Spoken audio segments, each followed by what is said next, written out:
بسم الله الرحمن الرحیم. نن زما سره یو مریض ناست دی او دلته د معدې تکلیف و. په ده سره به راځو چې د ده څه تاثرات دي. السلام علیکم ورحمة الله. وعلیکم السلام. څنګه چل دی؟ خیر برابر یې؟ خیر دی الحمدلله. ښه، تا ته څه تکلیف و؟ ما ته د معدې مسله وه د 3-4 میاشتو. ښه، څه تکلیف د تکلیف ته درته څه و؟ سوځېده به، سلټۍ ترخې اوبه به خولېده راته. ښه، بیا څنګه چل وشو؟ بس الحمدلله ستاسو د دعایي سره اوس ډېره ګزاره شوې. ښه، خلکو ته څه پیغام ورکول غواړې؟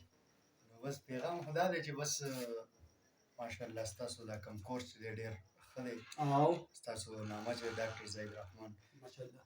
نو زه یم چاته داسې د معدې مسله وي سره رابطه کولی شي په دې باندې انشاءالله د دې سره به باقاعده ګزاره کېږي، بلکې ډېر به ښه اوس سره ګولۍ دوا نشته؟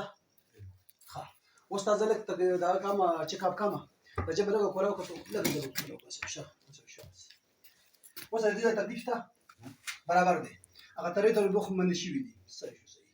سوال لږ تو بس د ګرمو خوراکونو نه او د دغه نه څه ورته وایي د هګۍ شوه، چرګ شو، غوښه شوه، داسې بازاري خوراک شو، هغه مه کوه. ښه ملګرو، راځمه چې څومره د معدې مریضان دي او بیا په روژه کې خصوصا کوشش وکړئ د بازاري خوراک نه ځان بچ کړئ او ګرم خوراکونه، مسالې وغیره د دې استعمال کم کړئ او کوشش وکړئ چې کله خوراک وکړئ نو تاسو کوشش کوئ چې داسې کم سے کم 1 کیلومتر فاصله وښئ، ډایرکټ سملی مه او د اوبو استعمال وروسته د روټۍ نه مه کوئ.